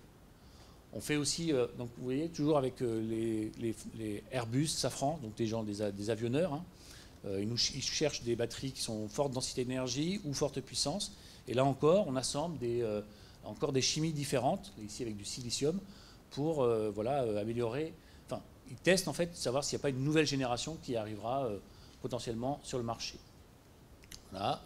Et puis ce qu'on fait beaucoup ici au labo, c'est qu'on teste la technologie sodium-ion. Donc vous avez peut-être entendu parler de cette technologie. En collaboration avec Tiamat. Hein, donc Tiamat le développe et puis on a une collaboration avec eux. Et les propriétés de cette technologie, c'est d'avoir une longue durée de vie. Au laboratoire, moi j'ai peu rencontré des batteries qui tenaient 1500 cycles quand c'était fabriqué dans mon labo. Et puis avec des puissances qui sont au-delà de 10 C. Donc 10 C, c'est une décharge en 6 minutes. Voilà, je vais aller vite. Et aujourd'hui, cette start-up, hein, c'est une douzaine de personnes. Ici, vous avez un peu les électrodes qui sont fabriquées, les cellules, moi je pense que vous les avez vues, le cycleur, et puis voilà tout ce qui est testé, avec des objectifs de fabrication à 500 cellules par mois. Ce n'était pas dans mon cahier des charges quand on a commencé en 2014 de fabriquer 500 cellules par mois au labo, mais si ça vaut le coup, il faut le faire. Ok, alors juste, je vais peut-être passer ça. Juste pour vous dire que ce qui est important quand on veut optimiser les accumulateurs, donc il y a plein de facteurs qui rentrent en jeu, et ce qu'il faut voir, c'est qu'il y a la moitié de ce qu'il y a dans une batterie qui est de la matière qui ne sert à rien, d'accord, qui n'apporte pas d'électrons. Donc ça c'est important parce que ça veut dire que qu'on peut encore optimiser ces systèmes pour en améliorer les propriétés, les densités d'énergie massique. Donc pour ça on travaille. Donc, la composition du mélange, ça c'est Alain qui vous l'a montré, hein, pour améliorer l'épaisseur des électrodes. Et si on améliore l'épaisseur des électrodes, donc ça c'est l'épaisseur, ça c'est la densité d'énergie massique, en fait on va augmenter les watts par kilo, simplement alors voilà, ça c'est aujourd'hui, et si on fait des électrodes épaisses, on voit qu'on augmente beaucoup la quantité de matière active par rapport à la matière inactive. Donc ça c'est un sujet de recherche super important dans le laboratoire pour augmenter les batteries. L'autre, alors bien sûr, le projet artistique va me dire, moi je sais faire ces calculs-là, hein, c'est facile, c'est de la géométrie, mais quelles vont être les propriétés en puissance et énergie de ces accumulateurs-là? Est-ce que ça vaut le coup de faire ça ou pas? Ou est-ce que ça vaut le coup est-ce qu'on peut prédire les propriétés de ces batteries qui sont ici? Alors on peut aussi faire autre chose, hein, on peut modifier la porosité des électrodes donc pour augmenter la cinétique. Et là c'est pareil, est-ce que le projet artistique doit nous permettre de prédire les propriétés de ces cellules sans qu'on ait à fabriquer des 1850 voilà. Donc en conclusion rapide, hein, donc, je dirais que le projet artistique va nous permettre d'acquérir de nouveaux appareils, hein, parce qu'en fait l'idée c'est bien de conceptualiser finalement ce qu'est du savoir-faire, c'est ce que transformer le savoir-faire en connaissance. La viscosité, mettre des chiffres sur la viscosité, sur la rhéologie des encres. Là, le projet artistique va nous permettre d'améliorer cette partie-là. Bien sûr, le point important, c'est la synergie entre modélisation et l'expérimental. La modélisation pour servir la partie expérimentale et l'expérience pour valider les modèles.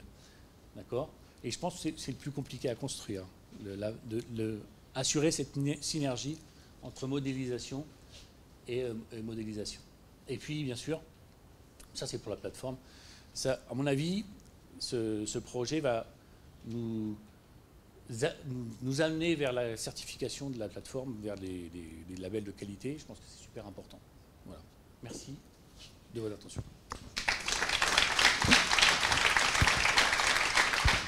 Merci Mathieu Marquette. Nous allons procéder maintenant aux allocutions officielles et pour débuter, j'appelle Monsieur Postel, vice-président de la commission de recherche et en charge de la recherche et de la stratégie scientifique de l'UPJV. Merci.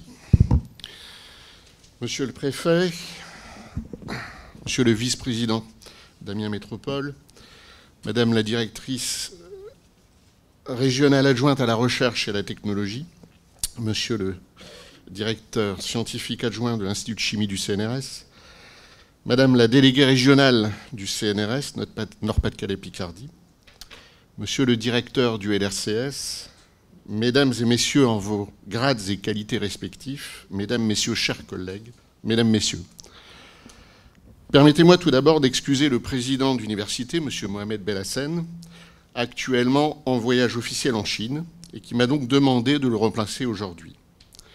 C'est bien entendu avec un grand plaisir que j'ai accepté, car en qualité de vice-président recherche, c'est une immense joie que de pouvoir mettre à l'honneur un enseignant-chercheur de notre communauté, lauréat de l'ERC. Et la joie est encore plus grande quand en plus on est soi-même chimiste.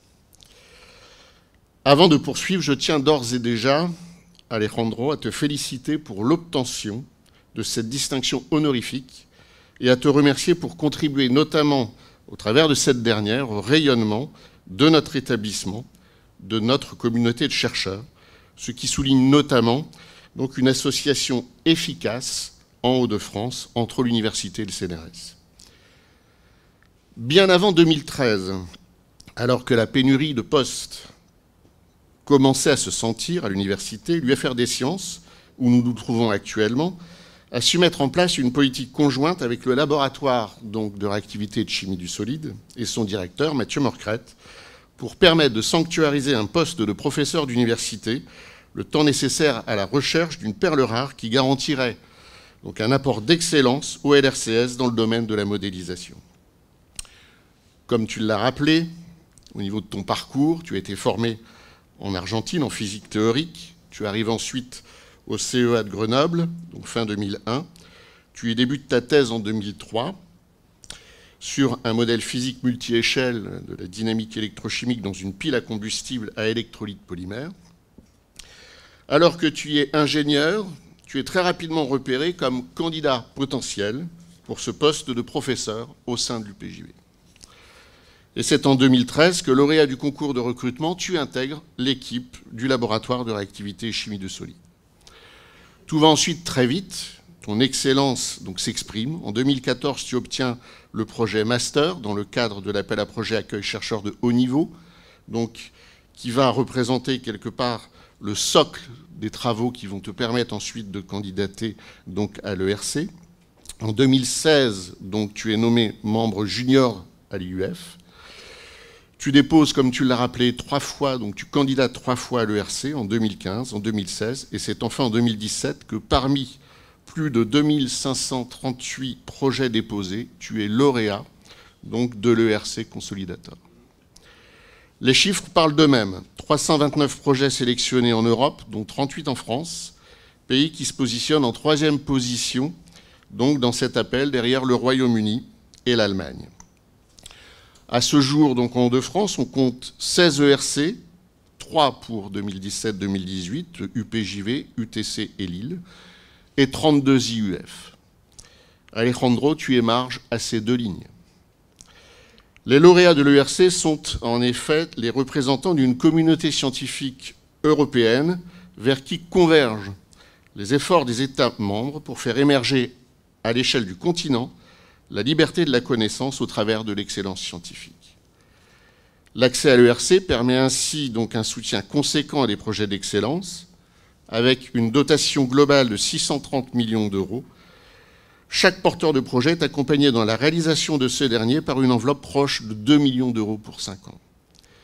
Au-delà de ce soutien financier, depuis sa création en 2007, l'ERC est devenu un indicateur d'excellence et un moyen d'identifier les forces et des domaines d'excellence de chaque pays, de chaque région et de chaque organisme ou université. Je profite de l'occasion qui m'est faite dans le cadre du lancement du projet artistique pour saluer la dynamique et la qualité scientifique des travaux de recherche ou encore de formation par la recherche qui sont conduits par l'équipe du LRCS. nous avons eu la chance de bénéficier d'une présentation très didactique et enthousiaste du projet artistique directement par Alejandro. Ce projet permettra de développer un nouveau modèle théorique en vue de rationaliser la fabrication des batteries lithium-ion. Le but de cette modélisation sera d'apprécier les propriétés des matériaux et les paramètres du processus de fabrication sur la structure finale, intime de l'électrode, dont le rendement électrochimique y est étroitement lié. Si l'originalité de ce projet est centrée sur son porteur, tu l'as rappelé, la validation du modèle impliquera la mise en œuvre conjointe de nombreuses méthodes de caractérisation qui sont maîtrisées au LRCS, mais pas que, puisque c'est réellement un projet transversal et pluridisciplinaire. Ces travaux trouveront un large éventail d'applications, comme ça a été cité en exemple le véhicule électrique, le stockage des énergies renouvelables, donc d'une façon plus générale. D'autres domaines seront bien sûr concernés, notamment ceux qui sont au cœur du programme de la troisième révolution industrielle porté par les Hauts-de-France. Ce projet est central pour notre établissement, et sache que l'université et le CNRS également seront toujours présents à tes côtés. Pour finir, je tiens à souligner la grande persévérance dont tu as fait preuve afin d'obtenir le Graal, c'est-à-dire cet ERC consolidateur. Tu as eu le courage de te lancer dans cette compétition hyper sélective, sans renoncer face à l'échec, en te faisant accompagner dans la phase de préparation, notamment par le CNRS, ou encore des cabinets spécialisés, avec le soutien constant de tes proches, qu'ils soient professionnels ou bien sûr familiaux. Mais quelque part, ce courage, cette ténacité, cette envie de rupture ne sont pas étonnants. Car si je me réfère à ton avant-propos de thèse, et tu l'as rappelé, tu as très vite été courageux. Alors tu as un peu tout à l'heure cassé ma chute, puisque en relisant ton avant-propos de thèse, j'avais ressorti cette anecdote où tu avais fait preuve de courage, d'entrée de jeu et de rupture en t'essayant à la gastronomie française, en avalant donc ces escargots que tu considérais comme peu appétissants. Tu as donc très tôt fait preuve d'innovation et de rupture. Donc pour conclure, j'aurais juste envie de te dire bonne route au projet artistique et encore une fois, félicitations à son porteur que je qualifierais de The Artist. Bon courage.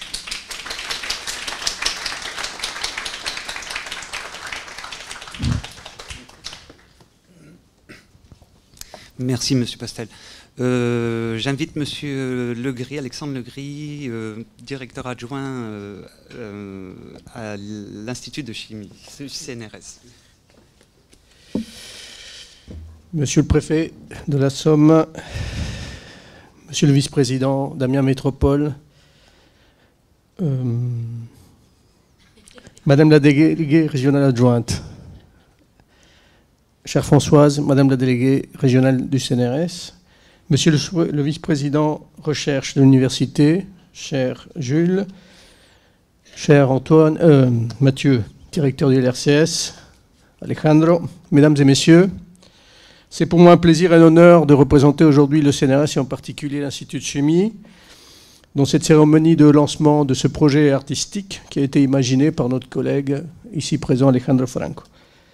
Donc je vais bien évidemment saluer le talent individuel et la réussite ainsi que la persévérance, tout en rappelant, comme il l'a bien fait, qu'il s'agit d'un projet qui a vu le jour ici, et ce n'est pas un hasard, c'est-à-dire au sein d'un collectif, le LRCS, soutenu évidemment par le CNRS, mais aussi, ça a été dit, par l'université d'Amiens, par la commune, par le département, par la région, par l'État, par l'Europe.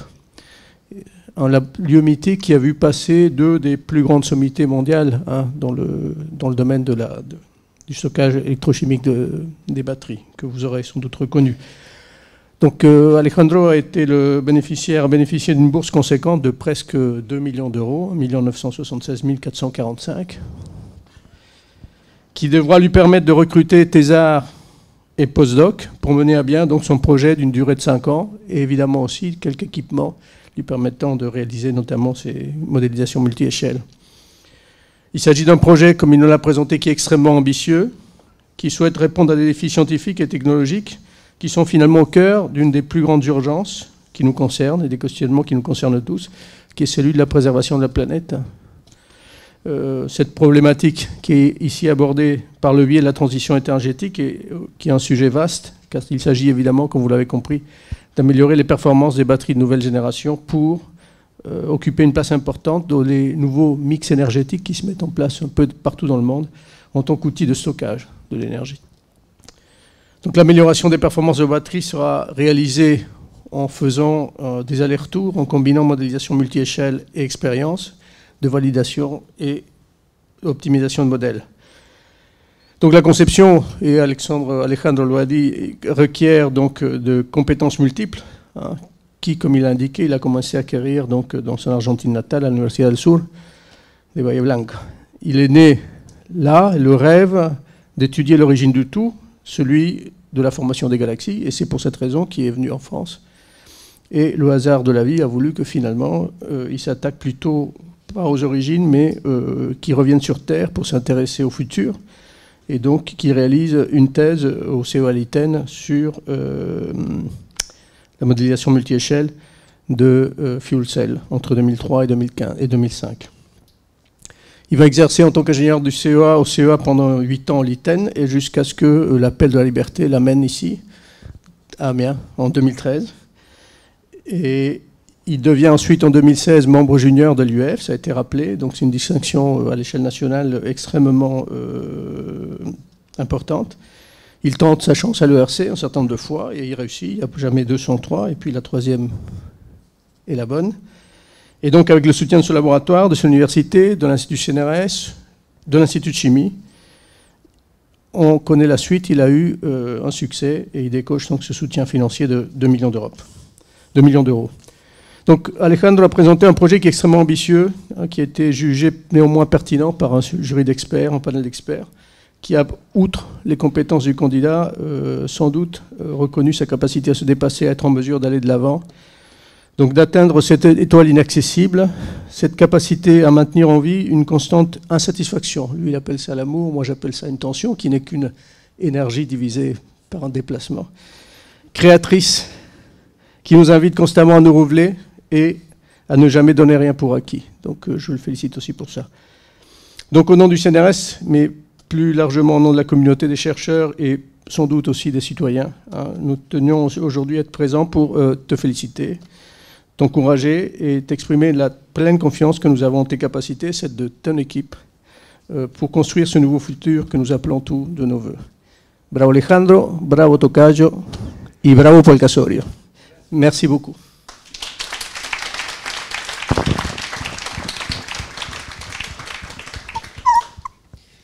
Merci, Monsieur Legris. J'appelle Madame Fouret.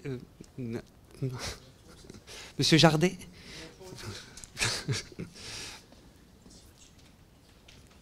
Donc, j'ai par contre.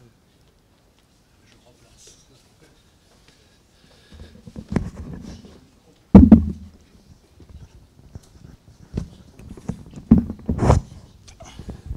Merci, Monsieur le Préfet, Mesdames et Messieurs les directeurs, chers enseignants, chercheurs et chers collègues, et puis je crois surtout, cher professeur Franco, puisque c'est grâce à lui que nous pouvons se réunir aujourd'hui. Je retiendrai qu'une chose, c'est que l'énergie, c'est la vie. Et mon bref passage à la faculté d'Orsay me rappelle de tout le problème de l'énergie et de l'entropie. J'avais un professeur qui parlait toujours de l'entropie et de l'énergie, et c'est quelque chose qui m'a marqué. En tant que représentant de collectivités territoriales, on a soutenu et on a financé ce projet de Hub Énergie autour d'un beau projet, d'une belle action. Mais je vois en plus qu'elle se pérennise et qu'elle s'amplifie. Et donc, cher Mathieu Borcret, merci de nous avoir poussé en ces temps qui sont parfois difficiles pour les collectivités territoriales dans leur financement, de l'avoir accompagné. Alors, Amiens, on le sait, c'est une ville universitaire, c'est une ville ancienne universitaire. Et monsieur le préfet, j'insiste toujours là-dessus, c'est quand même une des universités créées par Napoléon Ier en 1808. Et donc il y a une véritable tradition universitaire. L'université, c'est quelque chose de très important pour nous, puisque je vous rappelle quand même qu'une personne sur 5 croisée dans la rue est étudiante dans Amiens, ce qui est quand même un record presque national. Et puis j'oublie pas que dans 2 ans, même moins de 2 ans maintenant, un peu plus d'1 an, Amiens sera capitale européenne de la jeunesse. Et donc l'université, sa jeunesse et sa recherche, c'est quand même quelque chose de tout à fait très important pour nous et pour nous tous, je dirais. Alors il y a une formule que j'aime bien et qui s'applique complètement au professeur Franco, c'est il n'est que de richesse que d'homme.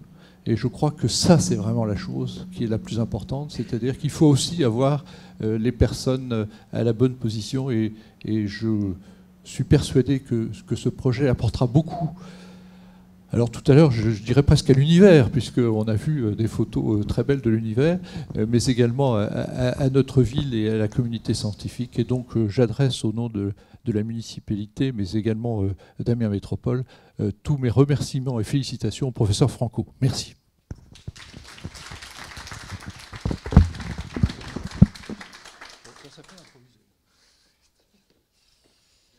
Merci Monsieur Jardet, vice-président d'Amiens Métropole. J'appelle maintenant Monsieur Demesté, préfet de la Somme.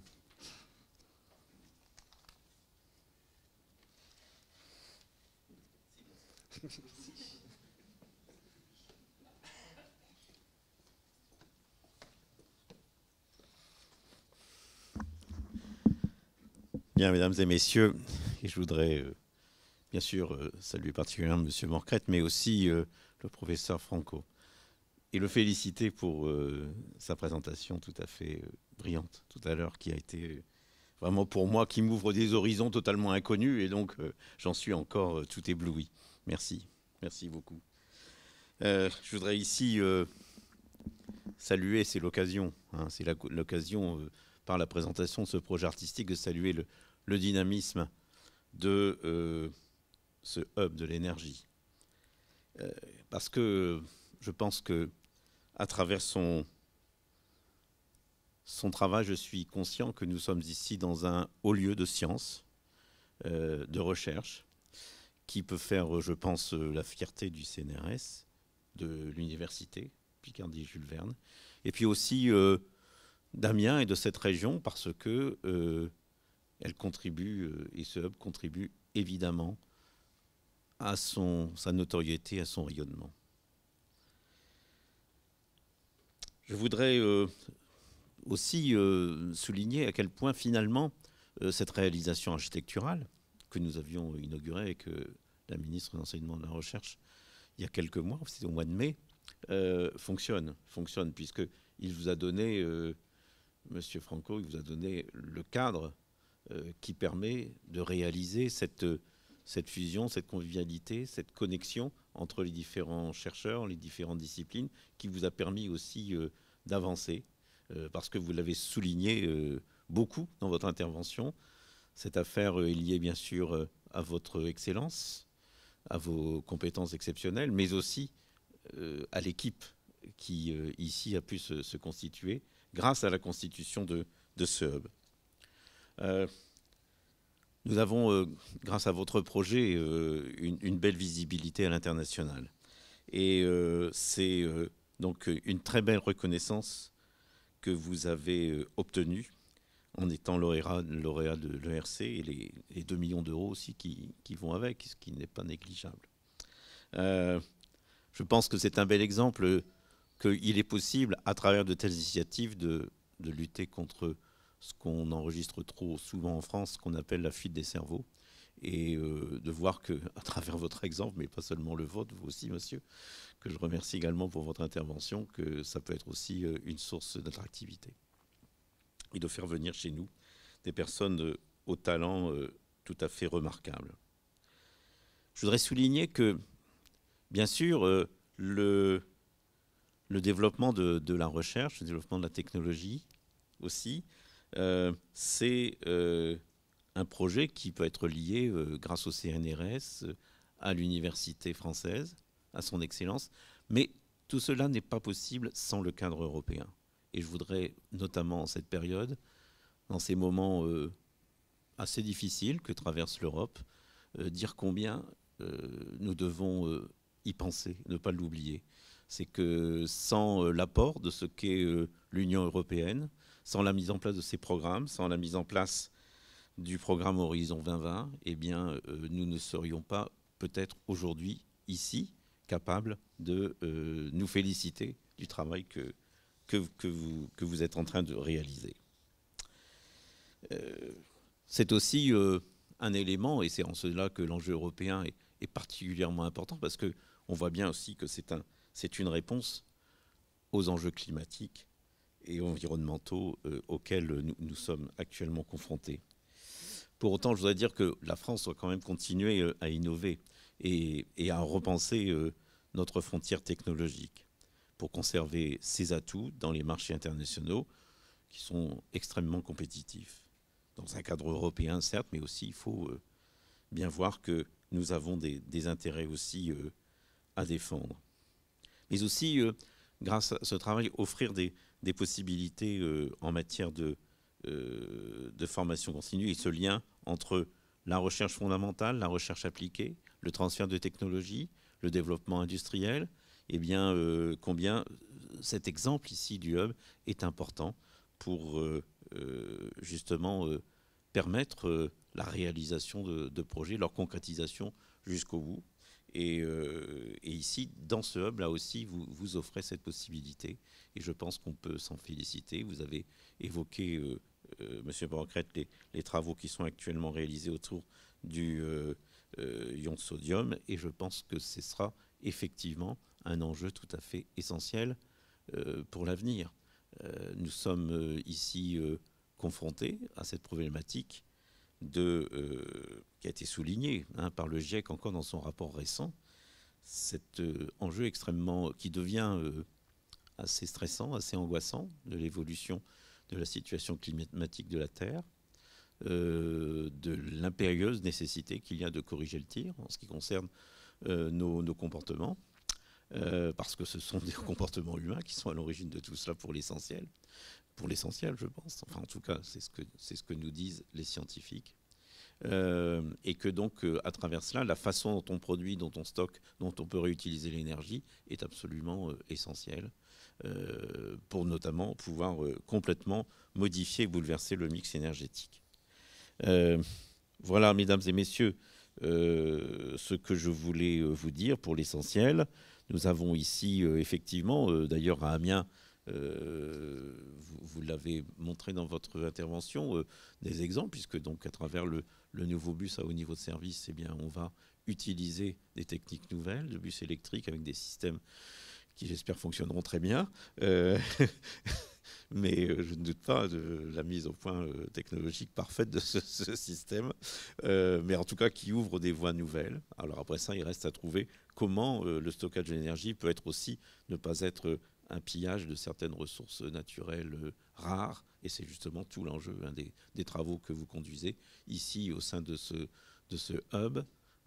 En ce sens, tout cela est extrêmement stratégique et permettra probablement aussi à la France et à l'Europe de rester présente dans ce concert international et dans cette compétition extrêmement vive que nous connaissons actuellement. Je voudrais terminer en vous renouvelant mes félicitations pour le travail que vous accomplissez, pour la performance aussi que vous avez réalisée en étant lauréat de l'ERC, et vous dire, mesdames et messieurs, que nous sommes extrêmement au niveau de l'État, et ici avec bien sûr les services de l'État qui contribuent au développement de la recherche et de la technologie, extrêmement attentifs, bienveillants, accompagnants pour le projet que vous conduisez ici au sein du hub. Merci.